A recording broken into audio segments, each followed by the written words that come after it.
Bismillah ar-Rahman ar-Rahim. Je vous prie de m'excuser parce que je vous ai grignoté la pause.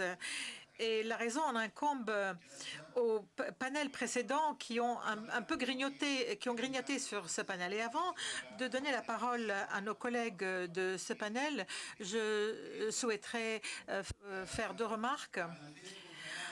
En 2008, j'ai rendu visite à l'ancien président Abdallah Saleh. Et il est venu un peu en retard. Puis il m'a dit qu'il était en réunion avec les officiers de l'armée et l'équipe qui était en charge de combattre les Houthis. Il m'a précisé que les Houthis ont effectivement des rapports avec Al-Qaïda et qu'il m'a également dit qu'ils visent l'Arabie saoudite. Maintenant, nous voyons que le Yémen, que les Houthis et l'ex-président Saleh visent le Yémen et l'ensemble de la région. Et au cours de ces quelques années, les choses ont évolué et les intérêts personnels priment et donc on prime sur l'intérêt du Yémen. Dr Khaled, il y a quelques instants, a parlé du déni persistant de l'Iran pour ce qui est de leur intervention dans les pays arabes. L'Iran, en fait, conformément à sa constitution, n'intervient pas. La constitution iranienne, dans son préambule, et je vous prie d'y revenir là-dessus, dans sa préambule, la constitution iranienne ne reconnaît pas de frontières entre l'Iran et les pays arabes avoisinants. La constitution estime que ces frontières sont le fait de puissances coloniales françaises et britanniques et que l'objectif, et cela est précisé dans la Constitution, et que l'objectif de la révolution iranienne est en fait de soutenir tous les peuples opprimés jusqu'à l'arrivée du khalifa, jusqu'à l'établissement d'un khalifa islamique. Donc, conformément à la Constitution, ils n'interviennent pas, mais ils exercent un droit et un devoir qui leur incombent d'après eux. Et donc, je reviens encore une fois de plus à ce colloque et à mes trois collègues qui vont y participer à mes côtés. Et je commence par le général Ahmed al-Assiri, qui va parler au nom de la coalition arabe et qui est aussi conseiller du ministre saoudien de la Défense. Et il va parler de la coalition arabe et de son soutien à la légitimité au Yémen. Je lui donne 15 minutes et heureusement qu'il est assis à mes côtés. Je peux retirer le micro à n'importe quel moment. Bonjour, je voudrais vous remercier de m'avoir invité. Donc, parmi toute une élite d'intellectuels et de personnes concernées par la cause yéménite. Bien sûr, les médias français appellent la guerre au Yémen la guerre oubliée. Et ensuite, le directeur de la session, il va me priver de 5 minutes et il voudrait que je résume la situation militaire au Yémen en 15 minutes. Je vais faire face aux défis et pour que vous décrire un peu le paysage du Yémen sur le plan militaire. Il n'y a pas de projet militaire sans objectif. Nous œuvrons en fonction d'objectifs tout à fait précis, que ce soit par le centre Hazm ou par d'autres opérations. Et quiconque s'intéresse à la situation ne peut nier ce fait. Le colloque intervient en fait en tant que chaîne importante visant à permettre aux amis à Paris et aux personnes concernées, entre guillemets, les conseillers donc des responsables en France sur la situation au Yémen. Malheureusement, on voit qu'il y a beaucoup de faits qui sont manquants. C'est pourquoi les médias rapportent des faits qui sont contraires à la situation. Donc la coalition au Yémen est composée de 12 pays, y compris le Yémen. Et la coalition donc est intervenue pour sauver le peuple yéménite avec 3 objectifs. Premièrement, préserver l'unité ou l'entité et la structure de l'État yéménite. Et là, je parle de la présence même de l'État. Il n'est pas de l'intérêt de la région, du peuple yéménite, voire le monde, que le Yémen soit un pays sans foi ni loi et sans gouvernement. Et nous n'avons pas souhaité, personne ne souhaite voir le Yémen sur le modèle libyen. Lorsque les forces occidentales sont intervenues pour faire échec à Kadhafi, puis sont partis en laissant le pays à lui-même, sans structure, sans ambassade, sans ministère, et donc livré au chaos, livrés aux conflits locaux, donc avec plusieurs gouvernements, et Dieu seul sait quelle est la situation en Libye. Donc l'objectif principal est de conserver la légitimité, d'où la coalition. La coalition s'appelle Coalition pour soutenir la légitimité yéménite, afin de conserver son identité, son drapeau, ses ambassades, ses gouvernements, ses organisations, ses institutions, et donc un rapport avec la communauté internationale pour que la République arabe du Yémen soit toujours présente, veille aux droits aux citoyens pour qu'ils restaurent leur liberté, leur sécurité et leur stabilité. Le deuxième objectif, c'est d'alléger la souffrance de la société civile et des citoyens face aux pratiques des milices Houthis. Et au 26 mars 2015 et la date à laquelle, donc, qui est une date jalon, le 21 septembre, il y a eu un putsch à Sanaa, et les milices ont voulu transformer le Yémen en pays sans foi, sans loi, et lié à un agenda externe et qui soit une base pour déstabiliser les pays avoisinants. Donc le deuxième objectif était d'alléger les pouvoirs militaires des milices aussi, afin que le prestige de l'État demeure et que les citoyens aient confiance dans l'État. Et c'est à quoi on a œuvré. Troisième objectif est de poursuivre le soutien aux opérations de secours et d'aide, afin que le Yémen reste en contact avec les communautés internationales. Et là, beaucoup d'anachronismes sont rapportés dans les médias en utilisant le mot blocus. Blocus. Non, en fait, il n'y a pas de blocus.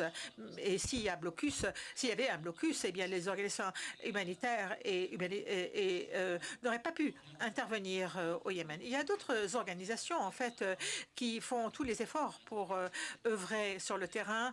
Certains, essayent, dans les médias, d'attaquer la coalition. Et c'est pourquoi donc je vais évoquer ces points et comparer la situation aujourd'hui avant le début des opérations. Vous savez tous qu'avant le lancement des opérations, le président était en résidence forcée, le Parlement a été démantelé, les maisons qui opposaient les milices Houthis étaient détruites. Tout cela, vous le trouverez sur YouTube pour que, en fait, on se rend compte de la situation avant le début des opérations. Et on voyait à l'époque comment les maisons étaient détruites par des explosifs avec des familles à l'intérieur, comment on a arrêté les ministres, comment on a humilié les symboles de l'État. Et une fois que le président a quitté Sanaa et s'est déplacé à Aden, nous avons eu le premier président de l'histoire qu'un premier ministre soit bombardé par des avions MiG. Puis les milices Houthis ont poursuivi Donc, la confiscation des capacités militaires. Mais l'armée yéménite est une des mieux équipées dans le pays. Fusées balistiques, chars blindés, etc. Et là, il y avait un fait saillant que tout le monde, dont tout le monde se rappelle, concernant les manœuvres militaires à Saada, sur les frontières avec l'Arabie saoudite, en présence des conseillers du Hezbollah, de l'Iran, et j'en passe. Le message était clair pour tous. La situation au Yémen a été changée. C'était une situation qui va être maintenant inamovible. Et c'est malheureusement c'est le mythe dans lequel les milices houthis vivent, à savoir qu'on ne peut pas retourner au régime précédent conformément donc aux lois internationales. Nous avons commencé les opérations. Notre but était de diminuer les capacités houthites, ces capacités de représailles pour éviter que la région ne soit encore dans une situation pire qu'aujourd'hui. Vous vous rappelez, en mars, il y avait des voitures BNB et BTR qui oppressaient les citoyens, occupaient l'aéroport et occupaient les institutions de l'État. Il y avait une orientation pour occuper complètement l'aéroport. Le président est parti et avec juste ses très proches, sans garde, sans sécurité, sans armée et sans aucun signe de l'État. Les opérations sont poursuivies et notre objectif n'était pas de réaliser une victoire militaire, néanmoins de construire une institution militaire yéménite capable de préserver la sécurité et la stabilité au Yémen. Nous œuvrions sur deux lignes, donc exécuter des opérations militaires pour alléger le pouvoir des milices dans la propagation de la peur et dans la consécration du putsch. On a voulu aussi construire l'institution militaire. Dès le premier jour, on souhaitait qu'il n'y ait pas d'armes disséminées de manière chaotique au Yémen, mais tous devaient travailler sous l'ombrelle de l'État et du ministère de la Défense. Aujourd'hui, les opérations que vous voyez à Maha ou à Taïz ou à Saada sont perpétrées par l'armée yéménite. Et cette construction, la construction de l'armée n'est pas due au hasard. Vous savez peut-être que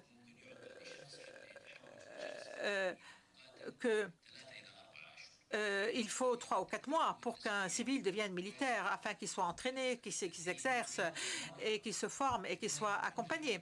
C'est pourquoi nous, on travaillait sur ces axes-là. On avait deux choix. Soit exécuter des opérations militaires tous azimuts, et peut-être vous vous rappellerez comment les médias se demandaient pourquoi la coalition n'envoyait pas des forces terrestres afin de trancher la situation. Et nous disions que les étapes doivent être respectées. Et tous savent que si beaucoup de forces terrestres sont disséminées avec un appui aérien, eh bien, il y aurait eu beaucoup de victimes. Ce n'est pas notre but. Je répète que notre but est de préserver la sécurité de nos citoyens. Nous sommes partis de la coalition en Irak et la Syrie contre Daesh. Et nous avons tous remarqué durant les semaines précédentes, lorsqu'on a accepté d'accélérer le rythme militaire, combien de victimes il y a eu à Mossoul. Et on ne voulait pas cela. On ne voulait pas que le Yémen soit soumis à cette situation. C'est pourquoi on a adopté une approche prudente, minutieuse, et on a voulu, on a donné la primauté aux intérêts des citoyens. Les capacités militaires sont présentes. Il y a 11 pays qui peuvent fournir pas moins que de 300 000 combattants et on aurait pu trancher en semaine. Mais qu'en aurait-il été le prix? Eh bien, le deuxième chose est entrée à l'ennemi. Ce sont des milices armées sans couverture aérienne. C'est pourquoi leur point fort était d'être parmi les civils citoyens. Le centre de contrôle et d'opération est dans des installations civiles, dans des hôtels, dans des hôpitaux, même dans des ambassades vidées de leur légation. Et utilisés pour les opérations militaires des Houthis. Donc, notre méthodologie était donc une méthodologie de prudence. Deuxièmement, et c'est là une réponse à ceux qui se demandent quelle sera la durée des opérations. Nous avons estimé que la hâte peut aboutir à beaucoup de victimes, mais couper les munitions, la logistique des ennemis aurait eu aurait de bonnes conséquences. Maintenant, on va voir comment les opérations se sont déroulées au Yémen. Durant les 6 premiers mois, le gouvernement légitime était sur le terrain et occupé et contrôlait 65% du territoire. Vous vous rappellerez peut-être que le commandement militaire le commandement politique n'était pas à l'intérieur du Yémen. Et le but était de les retourner au Yémen et de perpétrer les opérations de l'intérieur. Et c'est pourquoi l'objectif était de retourner le commandement militaire au Yémen. Actuellement, elle est au Yémen. Et c'est pourquoi, durant les 6 premiers mois, on a essayé de réduire l'influence des milices du Yémen de 45% à peu près. Ensuite, sur toute une année, on a pu contrôler 65%. Ma'arib Aden était l'un de nos meilleurs succès. Et les points essentiels des opérations militaires. Premièrement, Aden, parce qu'elle représente l'entrée méridionale, et Ma'arib parce qu'elle est proche de l'Arabie saoudite. Et puis, il y a eu un mouvement de l'Est à l'Ouest. Et donc, tous se demandent pourquoi les parties occidentales sont les moins pourvues, parce qu'elles sont les plus concentrées en matière d'habitants. Et je voudrais vous montrer maintenant ce qu'il en est des parties occidentales et sud-ouest du Yémen. Et comme ça, je peux répondre à une question précédente concernant les confrontations et le mécanisme de gestion des opérations. En quelle position militaire, s'il y a une position militaire qui va aboutir à un grand nombre de victimes, eh bien, on va s'en éloigner. Puis, bon, il y a une question sur les erreurs militaires et la cause de ces erreurs. Et au cours des 18 mois suivants, le gouvernement a donc contrôlé 75% du territoire yéménite. Les opérations ont commencé à entrer dans la province de Sarda, qui est le siège du putsch, et puis vers Bab el-Mandeb et les rives occidentales du Yémen sur la mer Rouge. Étant donné l'accroissement des opérations militaires contre les lignes de navigation et l'importance de Bab el-Mandeb. Et on a toujours entendu dire qu'il y a des opérations militaires qui vont aboutir à la propagation du terrorisme au Yémen. Et on disait que chaque chose a une étape.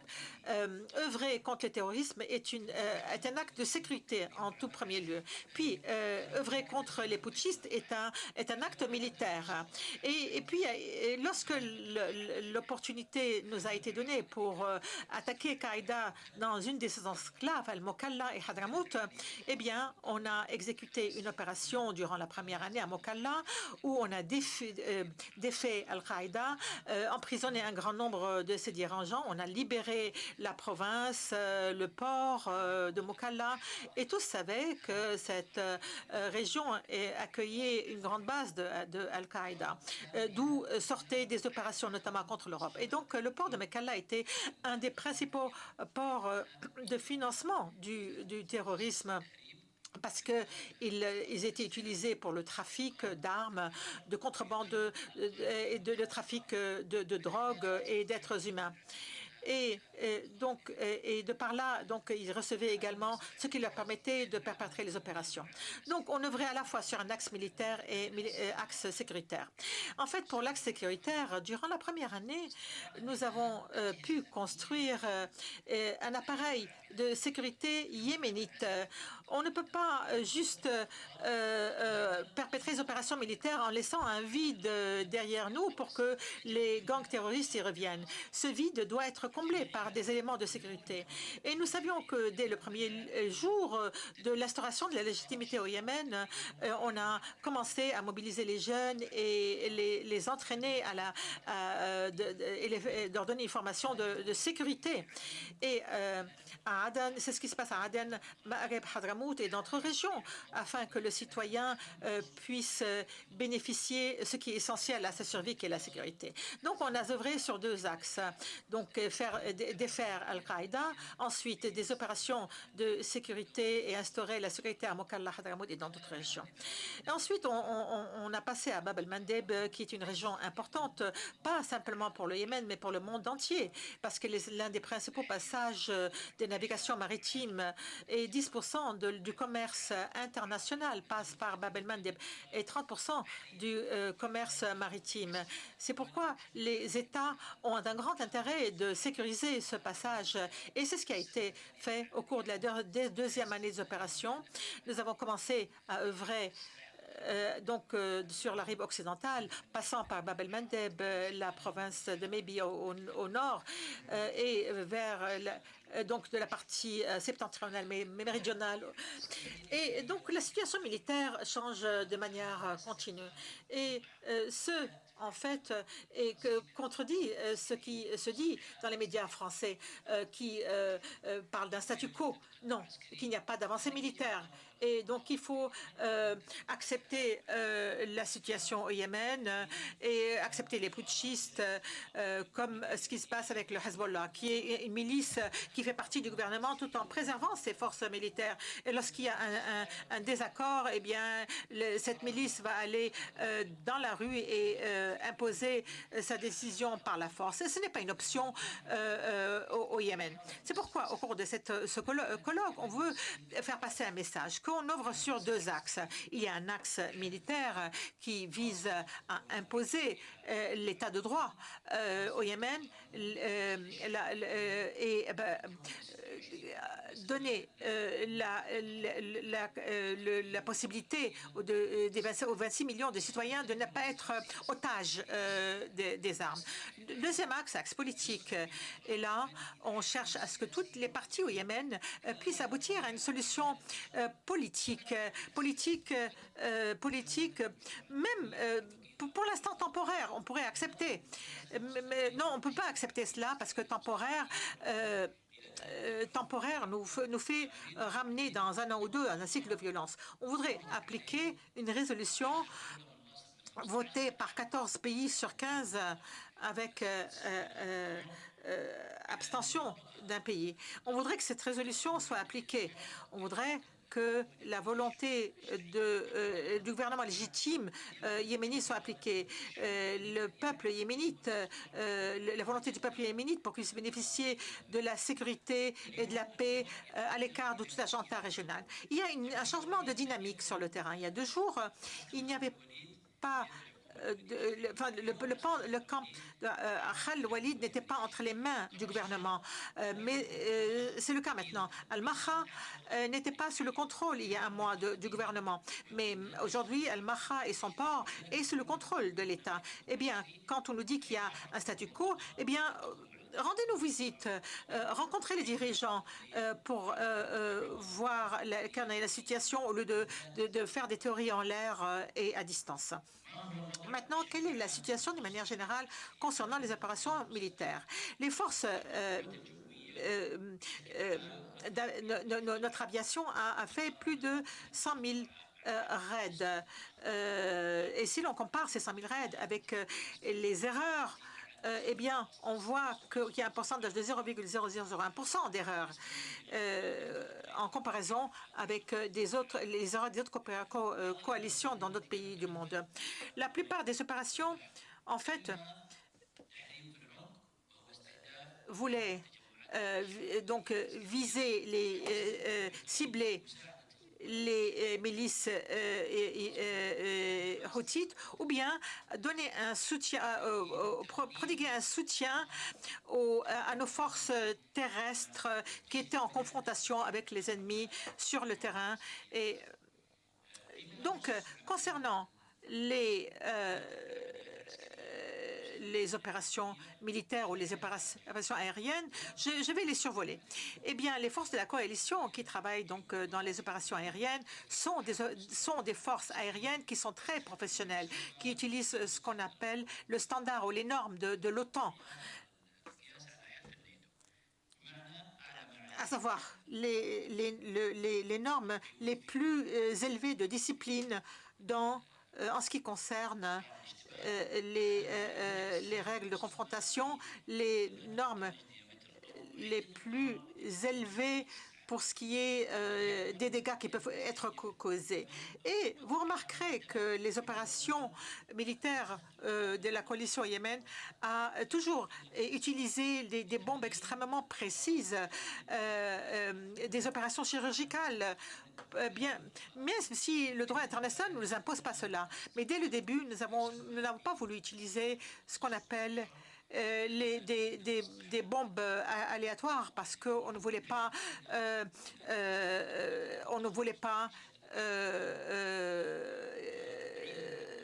que cela atteigne le citoyen yéménite, alors que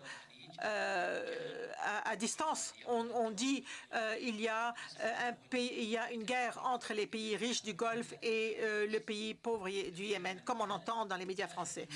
C'est une opération donc de plusieurs pays qui mobilisent et qui perdent des éléments de leurs forces, qui perdent de l'argent et qui s'engagent dans des projets de développement pour aider le citoyen yéménite délaissé par le monde entier. Et dès le premier jour, nous avons voulu nous imposer des contraintes très fortes concernant donc des bombes téléguidées, des bombes, des normes très élevées,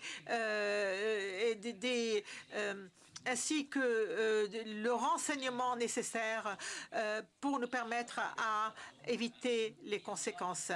Là, ce sont une liste des cibles qu'on ne peut pas utiliser au Yémen. Vous voyez là, une couleur verte et une couleur rouge et leur concentration dans la partie occidentale.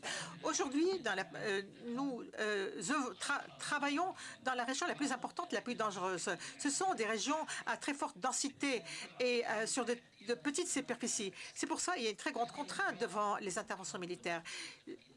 Ces listes comprennent 36 000 cibles qu'on ne peut pas utiliser. Donc vous imaginez la pression qu'on a mise sur les planificateurs de ces opérations militaires. Eh bien, cette liste est mise à jour quotidiennement et d'une manière automatique. Chaque fois qu'il y a une présence sécuritaire, hospitalière, humanitaire, on va mettre à jour cette liste et imposer des contraintes face à nos militaires pour que l'opération soit perpétrée avec le moindre coût humain possible, que ce soit pour les forces de la coalition terrestre ou pour les citoyens. Et bien, cela, d'une manière générale, est un aperçu des opérations militaires que l'on effectue au Yémen. Quel est notre rôle maintenant en termes humanitaires? Les forces de sécurité n'ont aucun rapport avec les opérations humanitaires. Il y a des partenaires comme les Nations Unies, le Centre du roi Salman, d'autres partenaires qui font le boulot. Quel est le rôle de la coalition? C'est d'abord d'appliquer la résolution 2216, ne pas permettre à aucun pays de fournir les putschistes en armes. C'est ce qui nous pousse à faire ce que nous appelons le contrôle maritime. Ce qui n'est pas un blocus maritime. C'est une sorte d'embargo maritime plutôt. Nous contrôlons les approvisionnements pour vérifier leur conformité avec le droit international. Aujourd'hui, il y a 6 000 autorisations qui ont été accordées à des partis qui ont voulu se diriger ou se rendre au Yémen. que ce soit des humanitaires ou autres, par les différents biais. Il ne faut donc pas croire ce qu'on entend sur un embargo, sur un blocus qui serait coupable ou responsable de la faim dans le pays. 6 000 autorisations. Quant aux organisations humanitaires, environ 1500 missions ont été autorisées. Certaines sont en cours, d'autres sont achevées.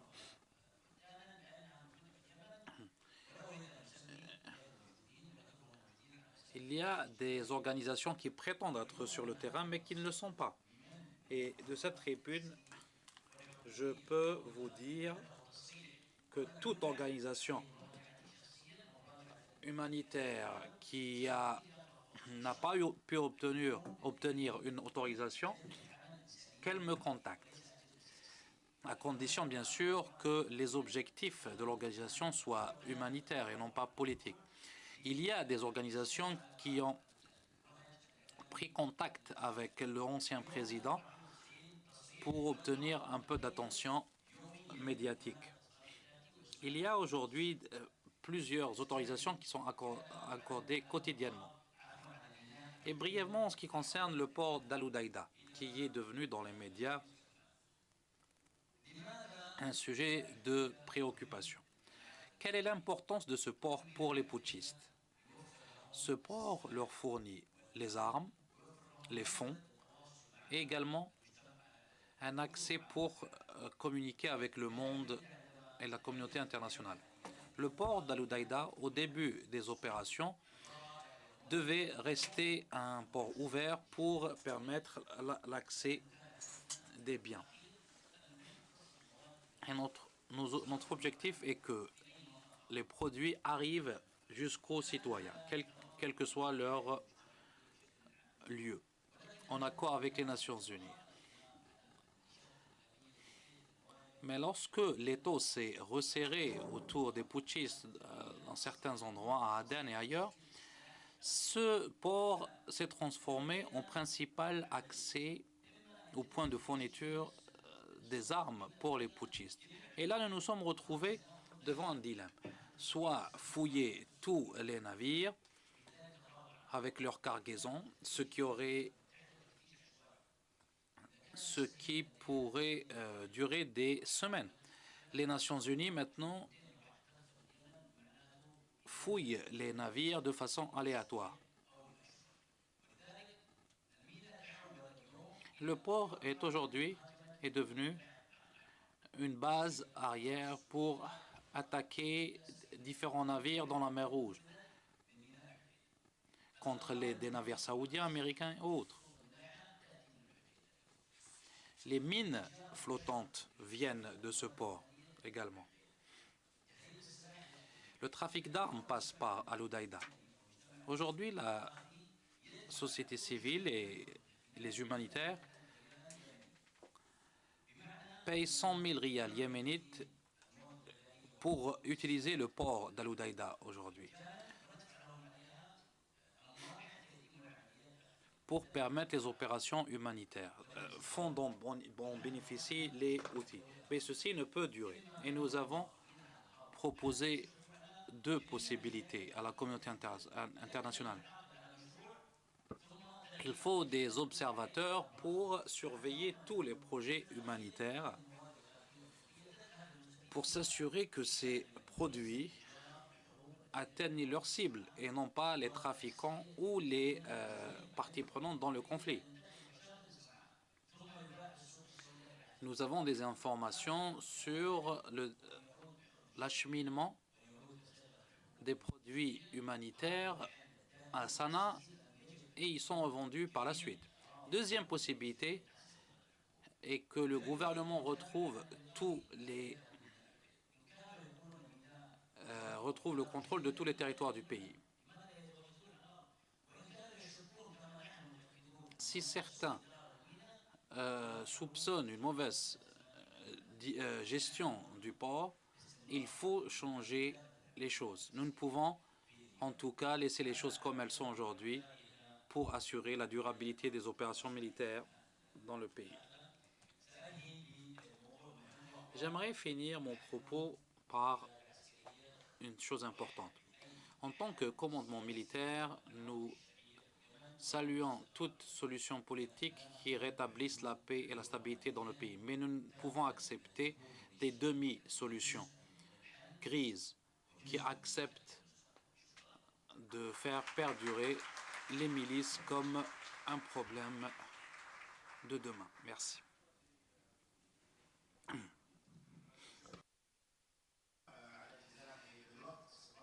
Merci au général. La minute a été prolongée et est devenue 2 minutes. Deuxième axe, ou deuxième sujet dont va nous parler M. Al-Ariani, c'est la situation des libertés à l'ère du coup d'État. Et je lui donne la parole et j'espère qu'il respectera le quart d'heure que je lui accorde. Merci.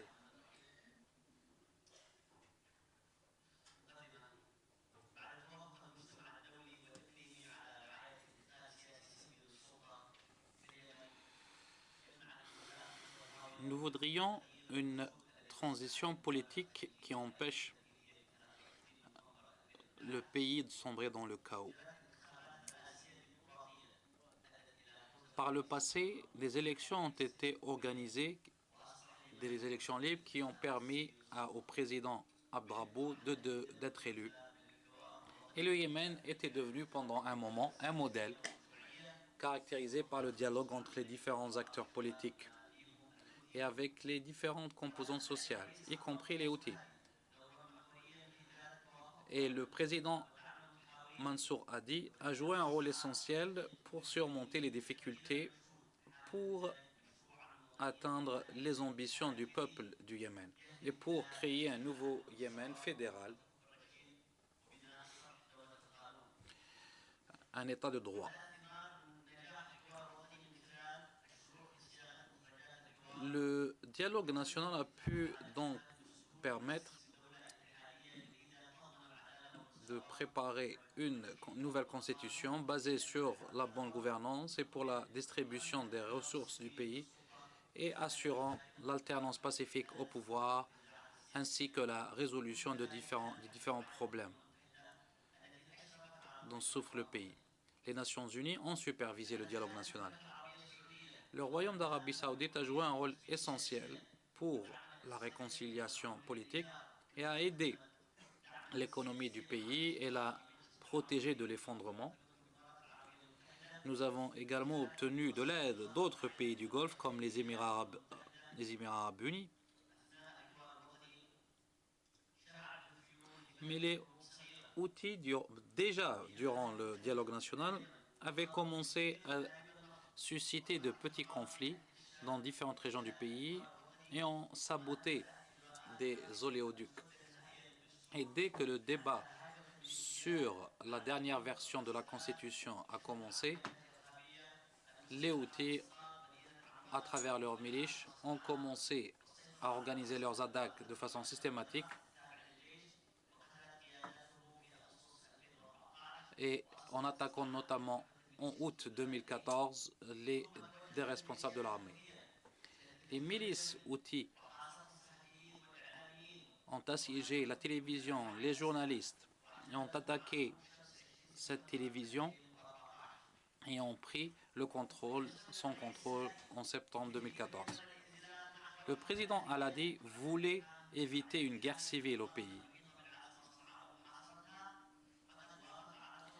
Et pour cela, il a accepté de signer un accord avec les Houthis sous supervision internationale en faveur de la paix et du partenariat, ce qui a permis aux Houthis de faire leur entrée dans le gouvernement.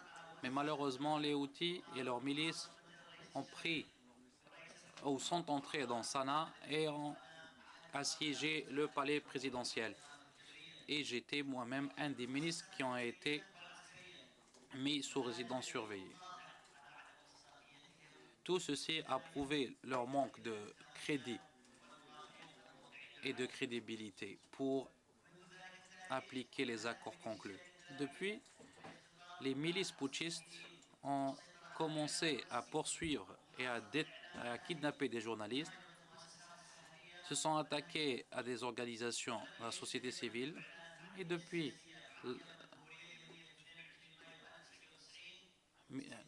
la naissance du Yémen pluraliste en 1990, nous n'avons vu ce qui s'est passé depuis septembre 2014 au Yémen. Les ONG yéménites ont mis au jour la situation dramatique que vivent les journalistes au Yémen en 2014, 15, 16 et 17. Et le Yémen est devenu l'un des pays les plus dangereux au monde pour les journalistes. En 2015, le Yémen est devenu une immense prison pour les journalistes et les employés des médias. La situation est très dramatique, comme on le voit à travers différents rapports. Le rapport du syndicat des journalistes yéménites ou la Ligue pour la protection des journalistes et autres. J'aimerais parler de la situation de la presse et des médias depuis le putsch.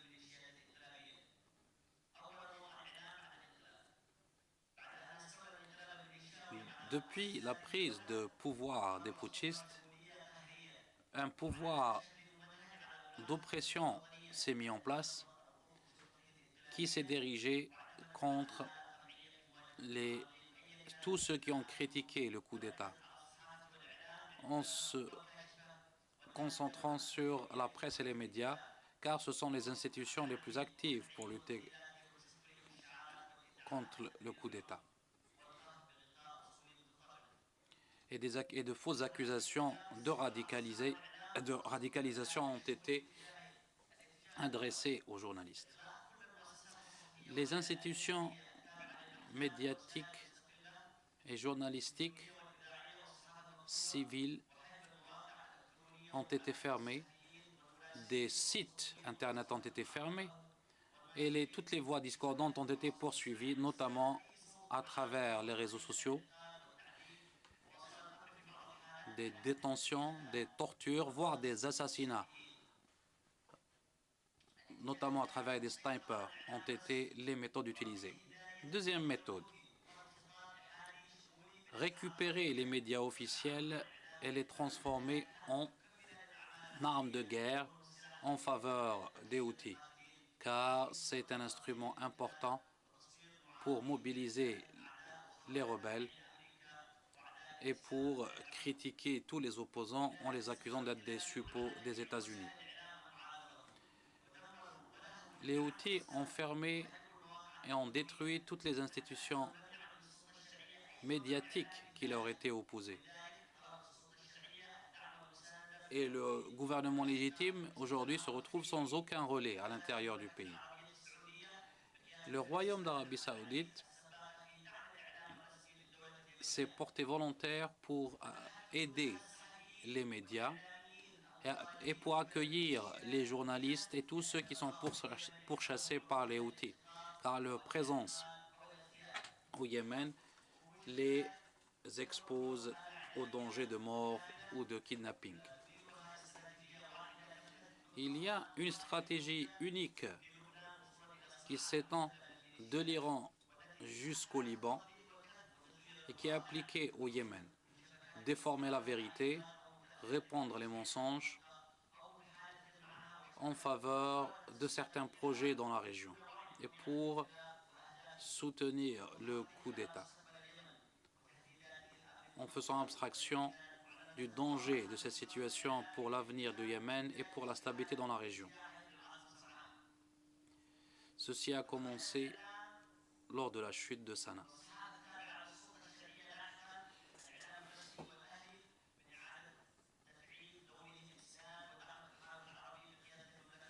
Les médias publics ont quand même essayé de retrouver leur rôle, notamment en appuyant la coalition arabe, à travers deux axes. Premier axe, retrouver les libertés consacrées. en se basant sur les résultats du dialogue national et yéménite et sur l'initiative des pays du Golfe et les résolutions des Nations Unies.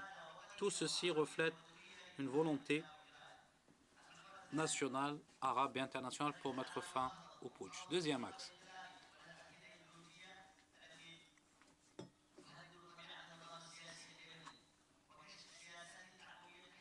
Dévoiler les ressorts du discours des putschistes qui se base sur les tensions communautaires et sur les tensions sectaires dans la région, en portant atteinte aux composants de la culture arabe, entraînant la région dans des conflits ouverts qui menacent les intérêts de la paix dans le monde. Le discours des putschistes a recours à plusieurs composantes, parmi lesquelles la division et le rejet.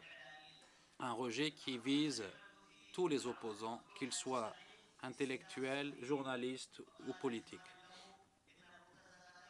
On a ainsi entendu dire que les intellectuels mercenaires sont pires que les combattants mercenaires.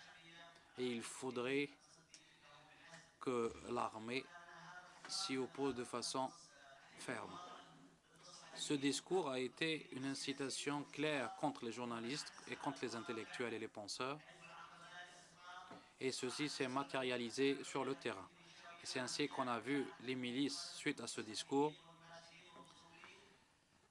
renforcer leur campagne contre les opposants et les penseurs et les journalistes et ont attaqué les institutions des médias. Et je rappelle qu'hier, un journaliste a été jugé, Yahya Abderrakib Al-Joubayi, qui a été condamné à mort après un procès qui n'a duré que 10 minutes. C'est la première fois qu'un journaliste est condamné à mort au Yémen. Et il faut résumer le discours médiatique dans ce qui suit. Les Houthis ont une légitimité politique et religieuse. L'idéologie iranienne communiste qui sévit et qui considère le Yémen comme point de départ de la lutte contre Israël. Troisièmement, des appels à la mort des États-Unis, des Juifs et des étrangers, en exploitant la pauvreté des Yéménites. Le même slogan est utilisé pour appeler à la mort des Yéménites. On relève également les déformations de la vérité et les entreprises qui visent à tromper l'opinion, notamment en décrivant le conflit comme un conflit confessionnel et pour convaincre les combattants que leur lutte est une guerre sainte. Les médias sont ainsi une arme de propagande. Quatrièmement, quel est le modèle ou les méthodes pour cibler les journalistes? Les journalistes sont détenus, kidnappés, torturés et les médias sont fermés. Les organisations des droits de l'homme n'ont pas pu dévoiler les méthodes des putschistes car ces organisations sont elles-mêmes la cible des persécutions des putschistes. En 2015, un rapport d'une organisation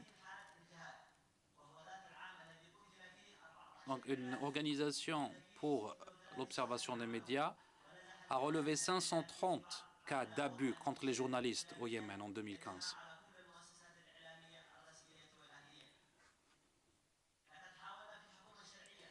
Au sein du gouvernement légitime, nous avons essayé de nous occuper des journalistes pour leur permettre de travailler notamment dans les zones libérées, ce qui a réduit le nombre d'abus.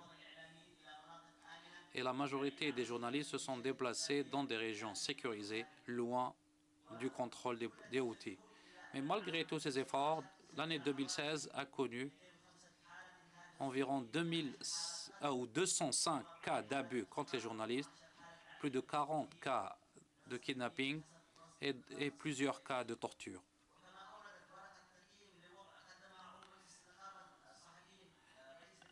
Un membre du syndicat des journalistes a présenté une étude lors d'un colloque à Genève qui montre qu'il y a 17 journalistes kidnappés parmi les Houthis.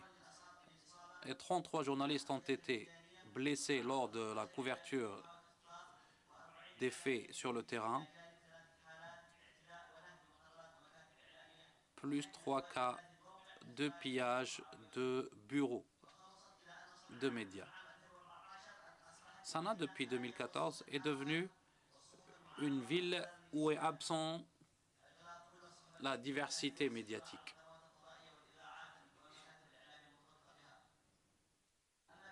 Et où on ne trouve qu'un seul son de cloche.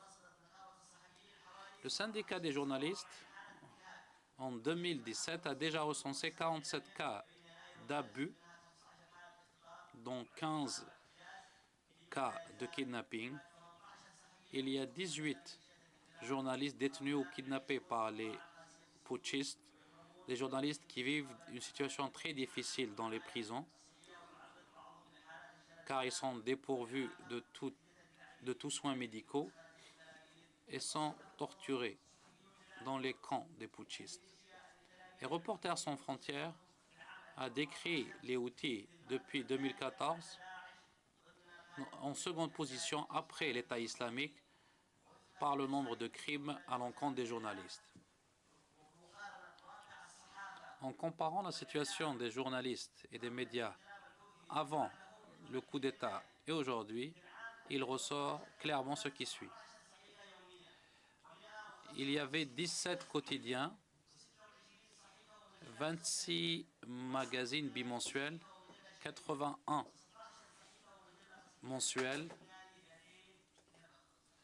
ce qui constitue, ou plutôt d'un ensemble de 259 journaux et magazines. Mais à la fin de 2015, le nombre s'est réduit à moins de 10 quotidiens ou magazines.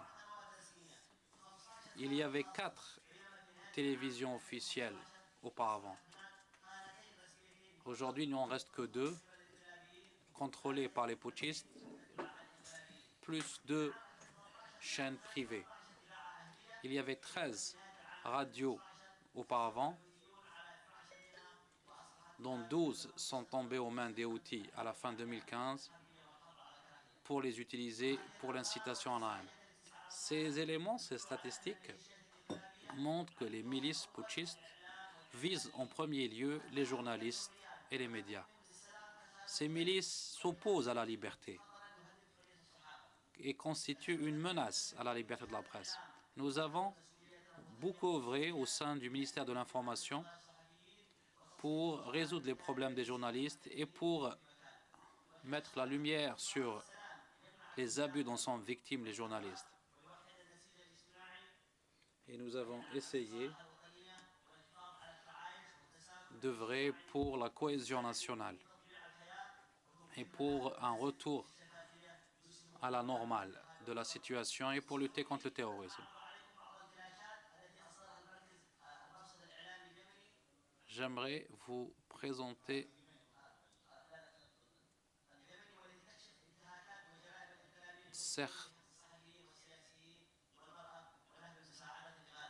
certaines vidéos présentées par le centre.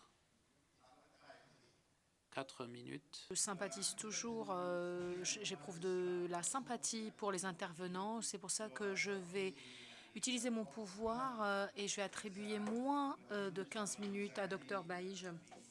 Et j'espère qu'il va m'aider à clôturer cette séance en paix.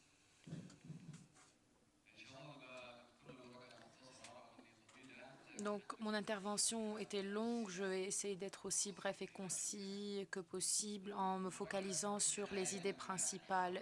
Mon intervention porte sur le Yémen d'après-guerre. Pourquoi des guerres ont-elles lieu au Yémen? Qu'est-ce qui pousse les Yéménites à entrer en guerre? Nous avons toujours vécu l'instabilité au Yémen. Nous avons toujours vécu des guerres de longue durée.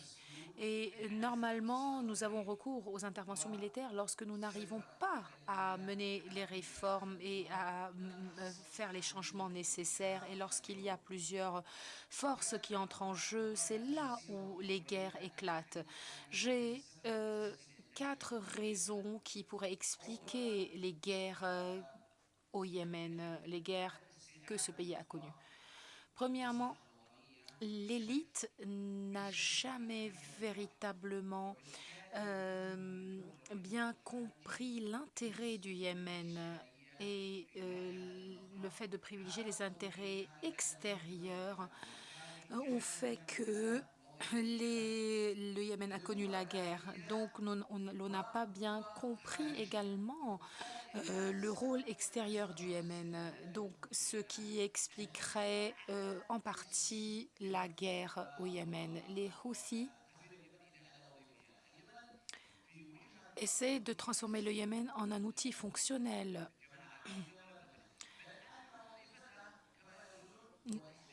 Ils estiment qu'ils veulent libérer la péninsule arabique et dominer les pays du Golfe. Ce concept-là ne traduit pas les intérêts yéménites, mais traduisent les intérêts khomeinites iraniens. Et par conséquent, leurs tentatives donnent lieu à une révolte et ne servent pas l'intérêt arabe. Cet effort putschiste a fait que nous en sommes arrivés là aujourd'hui. Lorsque El-Houthi s'est retourné contre le pouvoir légitime, il a bien remarqué que la communauté internationale lance. Donc, pour toutes ces raisons-là, les guerres ont éclaté dans le pays. Le mouvement Houthi, qui a une tendance confessionnelle, une tendance khoméinite, donc le houthisme se base sur une idéologie religieuse et politique à la fois. Donc, le Yémen d'après-guerre doit se baser sur les ambitions des partis yéménites et des partis extérieurs, externes également. La communauté internationale, le pouvoir légitime et le mouvement national yéménite doivent être à la base de cette paix durable. Et pour réaliser cette paix, pour aspirer à cette paix, il faut se baser sur ces 3 entités-là. Et ces 3 entités, à mon avis, devraient absorber Al-Houthi, parce que Al-Houthi devrait véritablement défendre ces 3 entités préalablement mentionnées parce qu'elles peuvent le protéger. Donc ces 3 entités peuvent être légitimées. Il y a des organisations extrémistes qui sont semblables à Daesh. Voilà pourquoi il faudrait lutter contre ces organisations terroristes et se focaliser sur les entités légitimes. Nous considérons que des organismes religieux extrémistes ne peuvent pas être considérés comme des partis politiques et faire partie de la solution durable. Malheureusement, ces tendances extrémistes sont prônées et soutenues par l'Iran. Aujourd'hui, l'idée est de pouvoir passer cette étape et transformer et retrouver la paix, sachant que certaines entités essaient aujourd'hui de faire le contraire et essaient de reproduire une nouvelle guerre afin d'avoir la main mise sur le Yémen. Donc les Houthis et Saleh ainsi que l'Iran poussent dans cette direction malheureusement. Et ceci pourrait aboutir à une division, à des divisions internes au sein du pays. Et ceci pourrait nous mener vers une guerre durable, interminable. Il y a un autre scénario encore, à savoir celui d'une guerre qui perdure. Le Yémen se transformerait ainsi en une zone à guerre, déstabilisant l'ensemble du monde arabe.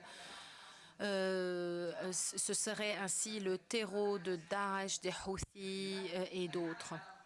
Il est indispensable aujourd'hui d'assécher l'ensemble des mouvements perturbateurs comme Al-Qaïda, les Houthis, ainsi que les différentes entités ou milices armées.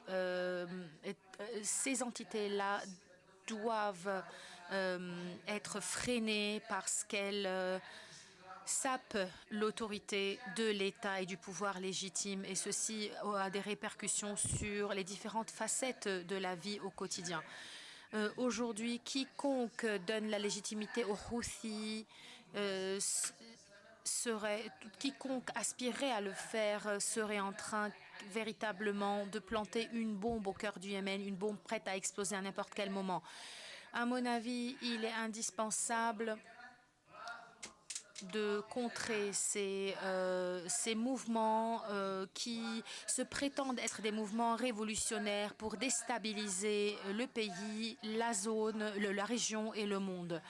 Ce mouvement des Houthis doit être incriminé, non pas en tant que communauté, mais en tant que courant politique, en tant que milice armée. Il faudrait couper la main de l'Iran, traduction littérale, pour éviter les guerres qui sont causées par l'Iran dans le monde arabe. Il faudrait incriminer les Houthis et les milices armées, parce qu'en incriminant cette entité-là, nous pourrions soutenir et consolider la paix future au Yémen. Il est indispensable de réintégrer les différentes entités ces différentes entités et également leurs supporters au niveau de la population dans les processus politique à venir dans le pays. Il est indispensable de renforcer également les efforts menant au développement du Yémen, et le développement ne peut avoir lieu que grâce à la volonté des différents pays du Golfe, grâce au soutien des pays du Golfe. Il est indispensable que la coalition, que le Conseil de coopération des pays du Golfe puisse soutenir les efforts de guerre actuels, mais aussi les efforts menant au développement du Yémen. Le Yémen doit véritablement s'attacher à ce prolongement géographique, puisque nous sommes le prolongement géographique de l'Arabie saoudite et des pays voisins. Je vous remercie. Au niveau de la légitimité, le président Al-Hadi, qui a été désigné après la résignation d'Ali Abdallah Saleh, suite à cette élection, était pour un mandat de 2 ans seulement. Et lorsque, en septembre 2015, après avoir négocié pour qu'il y ait une coalition, il est parti à Aden. Quand il a demandé le soutien militaire des forces de l'Arabie saoudite, cela a été fait sans la demande du Parlement, ce qui est complètement opposé à la Constitution. Deuxièmement, la coalition n'a pas un mandat de la part des Nations Unies, et donc si on recherche une solution de paix, ne serait-il pas souhaitable que dans les négociations, il y ait une résignation de la part du président actuel dit légitime, qui a perdu sa légitimité au profit d'un consensus qui exclut bien sûr les forces anciennes et qui ont résigné de Ali Abdallah Saleh. Merci.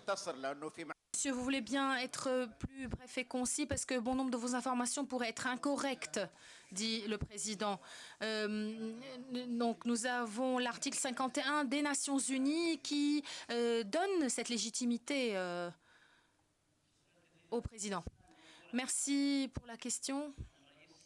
En ce qui concerne le président Hadi qui devait être élu pour un mandat de 2 ans, c'est vrai, mais le président Hadi est un président élu.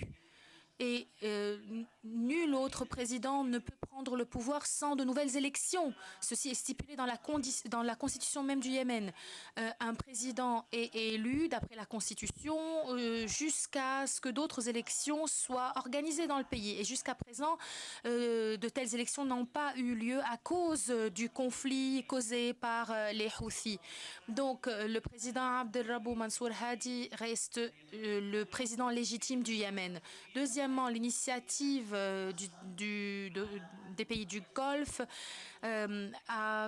s'est basée sur le principe que le président yéménite est le président Hadi et que le Parlement reste sous l'égide de ce président. Donc, s'il y a un souci, il faut revenir au président Abdel Mansour Hadi.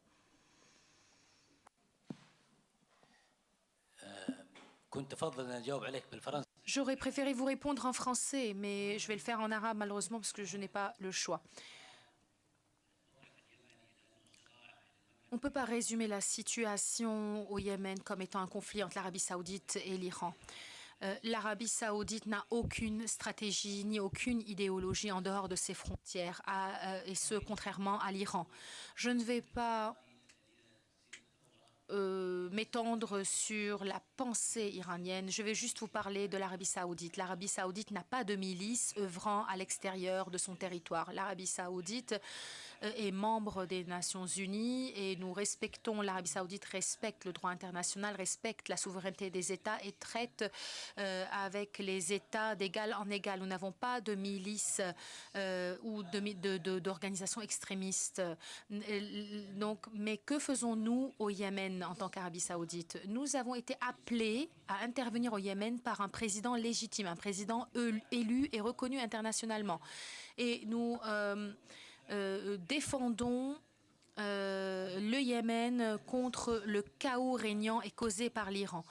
Et je tiens à rappeler l'intervention française au Mali. Est-ce que la France, en intervenant au Mali, a eu recours à une résolution des Nations Unies? Non, elle ne l'a pas fait. Quand vous avez une situation de chaos, certains pays du monde assument leur rôle pleinement et assument leur responsabilité. Aujourd'hui, il y a 68 pays qui font partie de cette coalition de lutte contre Daesh, contre l'État islamique. Est-ce que quelqu'un s'oppose à ceci? Non, parce que nous sentons que l'Irak et la Syrie risquent d'être démantelés à cause de la présence de ces organisations extrémistes. Et lorsque Daesh a attaqué certains pays européens, nous avons renforcé nos efforts pour lutter contre Daesh et les groupuscules extrémistes sans attendre des résolutions des Nations Unies en ce sens-là. Qu'est-ce qui est requis aujourd'hui? Nous avons une résolution internationale votée par 14 membres émanant du Conseil donc de sécurité. Aujourd'hui, l'envoyé des Nations Unies qui représente la communauté internationale essaye et tente de regrouper les différentes parties concernées autour d'une même table pour négocier. Mais à chaque fois, nous remarquons qu'il n'y a pas un interlocuteur désireux véritablement de discuter et de négocier. Pourquoi? Parce que malheureusement, vous avez des entités qui sont là uniquement pour appliquer ce qui leur est dicté par l'Iran. Lorsque les Houthis ont été appelés à la table des négociations, les Houthis ont mal compris la situation et ont décidé de se retirer et n'ont pas permis l'aboutissement de ces négociations. Nous disons à toutes les entités, à toutes les parties concernées que l'Arabie saoudite restera auprès du peuple yéménite et ne le laissera pas tomber victime des groupes extrémistes, parce que malheureusement, bon nombre de nos populations dans le monde arabe tombent et sont les victimes des groupes terroristes extrémistes, comme c'est le cas en Irak, en Syrie et dans d'autres pays. Nous nous tiendrons toujours aux côtés du peuple yéménite. Et monsieur, vous qui posez la question, revenez s'il vous plaît au comportement de l'Iran sur le plan international et revoyez les positions et les actions de l'Arabie saoudite et vous vous rendrez compte qu'il n'y a pas un conflit entre l'Arabie saoudite et l'Iran uniquement. Il y a au Yémen, donc ce n'est pas un conflit entre l'Iran et l'Arabie saoudite sur le sol yéménite. Il s'agit de contrer des tentatives de kidnapping, des dangers menaçant les journalistes, des dangers menaçant la liberté d'expression. Il nous faudrait revenir aux exactions commises par le régime iranien depuis 1979 jusqu'à nos jours. Il faudrait revenir aussi au comportement de l'Arabie saoudite qui va toujours de pair avec les décisions de la communauté internationale. Je vous remercie. Merci. Lorsque j'ai visité Sanaa en 2008, j'ai passé 2 jours dans la vieille ville historique de Sanaa. Et cette ville-là était la plus belle ville que j'ai jamais visitée, sachant que j'ai beaucoup voyagé. Donc la vieille ville historique de Sanaa est une ville magnifique. J'espère que nous pourrons nous retrouver, nous rencontrer à nouveau très bientôt à Sanaa. Je voudrais remercier Son Excellence, Monsieur le ministre Ariani. Je remercie également Monsieur Al-Assiri ainsi que le docteur Najib. Et je vais clôturer la séance et je m'excuse auprès de ceux qui voulaient poser davantage de questions, mais nous aurons d'autres opportunités de